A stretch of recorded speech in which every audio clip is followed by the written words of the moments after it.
King went to Memphis to support 1,300 striking sanitation workers. They walked out because of poor working conditions and racist treatment while doing one of the most dangerous, dirtiest of municipal jobs. On March 28th, King led a protest. It turned violent when police confronted the marchers. I feel depressed. He said the attacks are so vicious and said they're so misguided. It was such a powerful message. We've got some difficult days ahead, but it really doesn't matter with me now because I've been to the mountaintop. I don't mind. Like anybody, I would like to live a long life. Longevity has its place, but I'm not concerned about that now. I just want to do God's will. Jesse Jackson, Andrew Young, and college student Clara Esther also marched with the sanitation workers. The next day, they were on a balcony at the Lorraine Motel waiting on King to go to dinner. The civil rights leader hadn't been feeling well. And I said, you know, you had a fever yesterday. You probably ought to get a coat. And he said, oh, do I need a coat?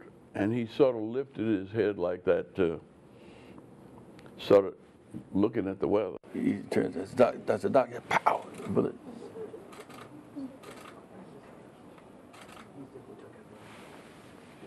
The bullet had knocked him out of his shoes. And I ran up, and there he was laying in his own blood with his whole spinal cord exposed. Blood is all around his head and neck area. And his eyes are open with almost a pleasant expression on his face. I walked over and they had to pull the sheet back, and there he was, you know, looked like Dr. King, except his neck was all, you know, it hit him on the right side and all this was gone. To lay there with his eyes open, looking toward heaven, he had seen the promised land. And he may not get there with us, but he promised that we as a people will see the promised land. And he's allowed me to go up to the mountain. And I've looked over and I've seen the promised land. I may not get there with you, but I want you to know tonight that we as a people will get to the promised land.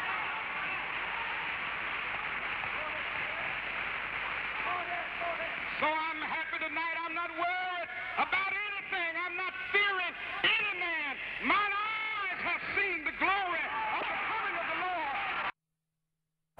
Lord. It's so powerful watching that archival footage. Now, to help us look back at King's legacy and his impact, I want to welcome C.Virginia Fields and Gloria Browne-Marshall. Fields took part in the student protests in Birmingham during the civil rights struggle and is the former Manhattan Borough president.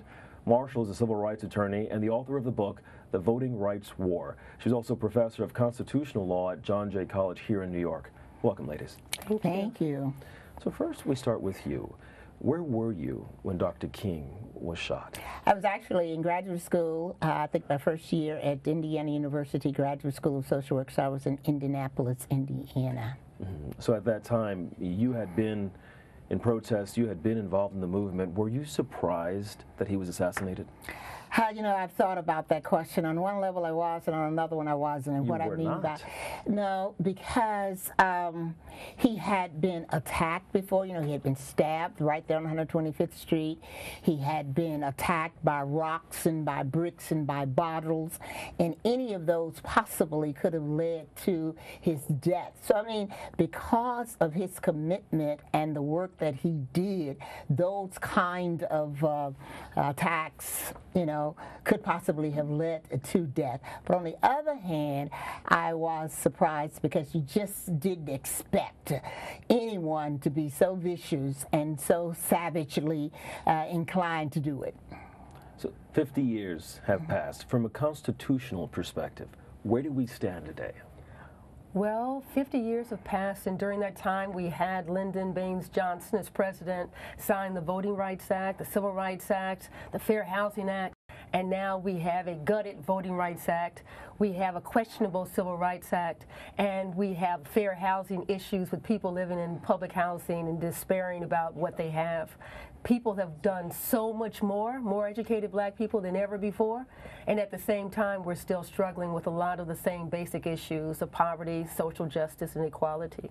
So we're still struggling with some of these same issues. Now what about the tactics? I know you were deeply involved in the struggle. You were actually arrested in the 60s and faced down some pretty scary figures. Is that the method that we do today? In '63, when I marched as a teenager, spent 6 days in jail. Of course, our focus was on desegregating lunch counters and breaking down the laws of Jim Crow. So it was very specifically targeted. What we're seeing today, and I think Dr. King certainly talked about that in Where Do We Go From Here, the book, spoke about economic injustices that we have to get on that playing field, to look at issues of poverty. And a lot of that is directly related to policy changes and decisions to, bring about changes in those areas. So while I think protests and marches are incredibly important, we also have to focus on legislation. We have to focus on economic issues. We have to focus on the power struggles that still divide us, and all of that must be a part of our response to breaking down systems. Is that what you took from your experience? Because you went from the front of the protest lines to sort of the establishment as a politician, as a woman with recognized elected power.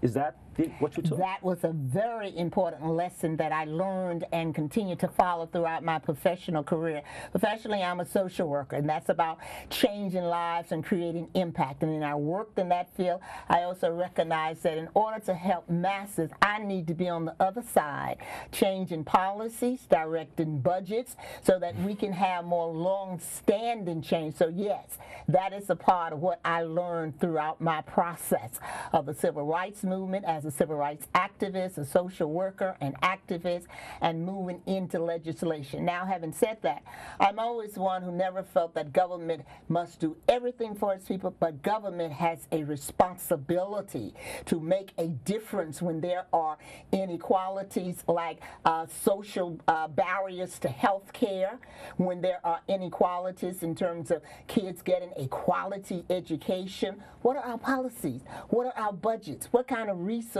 So on the elected side, I had a hand in making sure that we addressed it, and it came directly from my earlier beginnings. So you had a hand in making sure these issues were addressed, but there were a lot of people who had a hand in your election.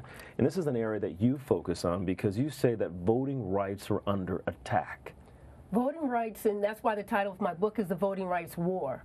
And I follow the voting rights tactics that have been used to undermine, especially the black vote. I mean, we go back in history to the 15th Amendment, ratified in 1870. From the 1800s, the black vote could turn the tide to any election. It was understood then. And that's why they had the grandfather clause and poll taxes and literacy tests and all these other obstacles put in place. And it's still true to this day. Black women have the highest political participation rate, higher than any other group. So black women voters turn the tide, and now we have all of these issues with felony disenfranchisement, gerrymandering, and all these same tactics to undermine that political power. So what are people to do, knowing that so many rights are under attack? How do we address that issue?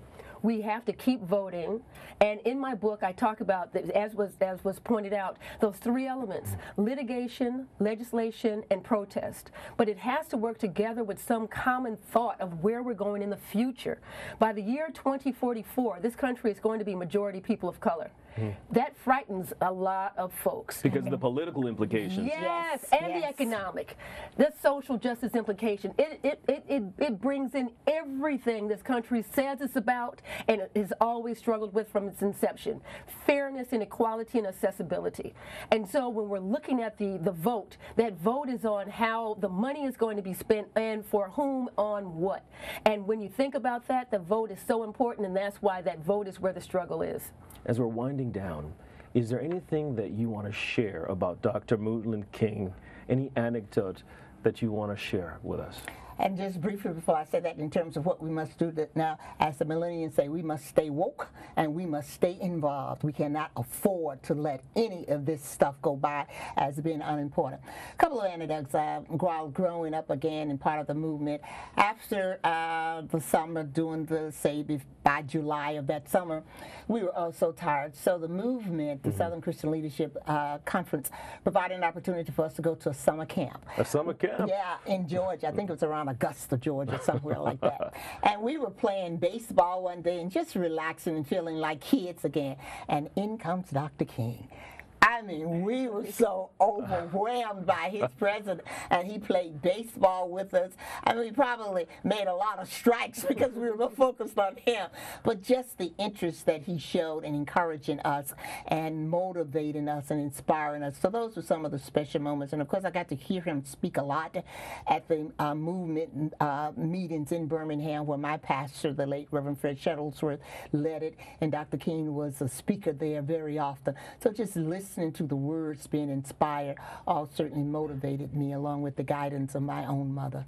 I can't wait to hear more about this. We're going to take a quick break, but when we be back, I want to hear more about your stories, personal stories about Dr. King. Now, coming up, we'll continue our discussion with C.Virginia Fields and Gloria Browne-Marshall. Specifically, we'll answer a question Dr. King posed in his last book, Where Do We Go From Here? But first, a look at visual artist Jules Arthur capturing himself, drawing the civil rights icon. Take a look. You're watching Arise America. Well, I don't know. We've got some difficult days ahead. But it really doesn't matter with me now, because I've been to the mountaintop. I don't mind. Like anybody, I would like to live a long life. Longevity has its place. But I'm not concerned about that now. I just want to do God's will. And He's allowed me to go up to the mountain. And I've looked over, and I've seen the promised land. I may not get there with you, but I want you to know tonight that we as a people will get to the promised land. This is Arise America.